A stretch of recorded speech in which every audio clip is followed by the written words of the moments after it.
Assalamualaikum warahmatullahi wabarakatuh. Nama saya Iva Farihatur Roihah dari kelas HKI 3B. Di sini saya akan membahas tentang tinjauan hukum Islam terhadap larangan membela yang salah. Video ini dibuat untuk memenuhi tugas mata kuliah Tafsir Hukum Peradilan.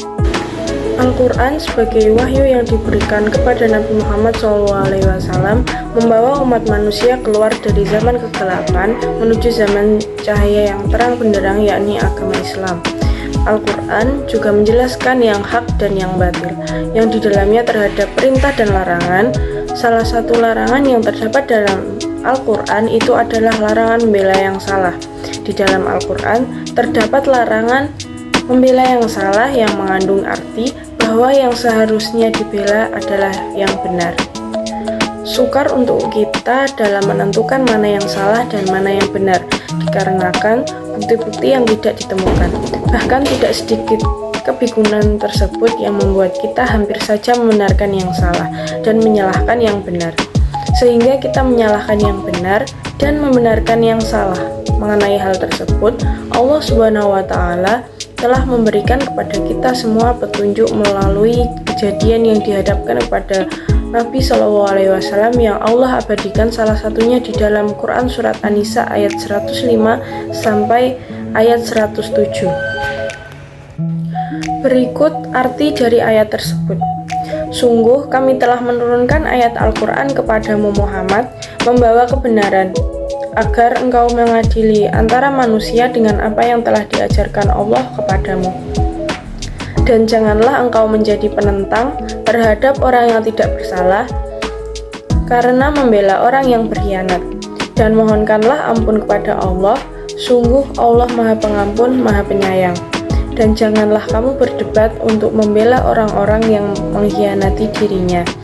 Sungguh Allah tidak menyukai orang-orang yang selalu berkhianat dan berkelimangan dosa. Ayat ini dan beberapa ayat berikutnya diturunkan berhubungan dengan pencurian yang dilakukan Tu'mah pada zaman Rasulullah, dan ia menyembunyikan barang curian itu di rumah seorang Yahudi. Tu'mah tidak mengakui perbuatannya itu, malah menuduh bahwa yang mencuri barang itu adalah orang Yahudi sendiri. Hal ini ditunjukkan oleh kerabat-kerabat Tu'mah, dan mereka meminta agar Nabi membela Tu'mah dan menghukum orang-orang Yahudi. Kedatipun mereka tahu bahwa yang mencuri barang itu ialah Tu'mah. Nabi sendiri hampir-hampir membenarkan tuduhan Tu'mah dan kerabatnya itu terhadap orang Yahudi.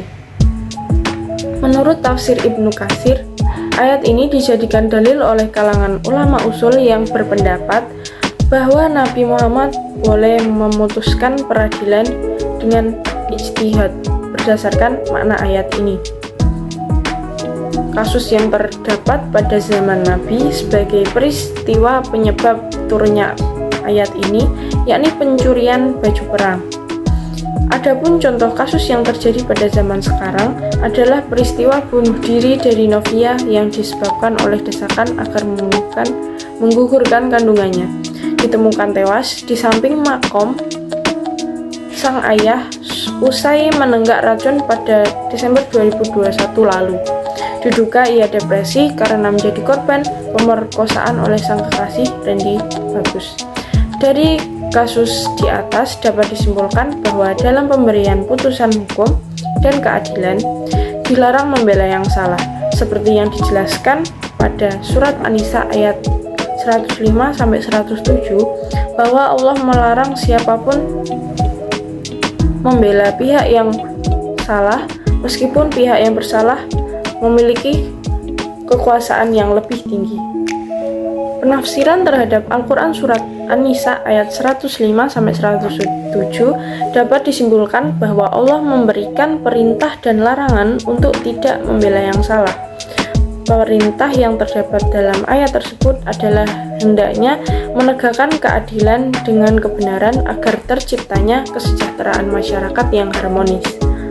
Adapun larangan Allah yang perlu digarisbawahi adalah untuk tidak membela siapapun untuk menjadi penentang atau orang yang tidak bersalah, karena membela orang yang berkhianat atau orang yang salah. Jika melakukan larangan Allah tersebut, hendaknya memohon ampun atau beristighfar kepadanya. Sekian pembahasan saya kali ini. Apabila ada salah, saya mohon maaf. Wassalamualaikum warahmatullahi wabarakatuh.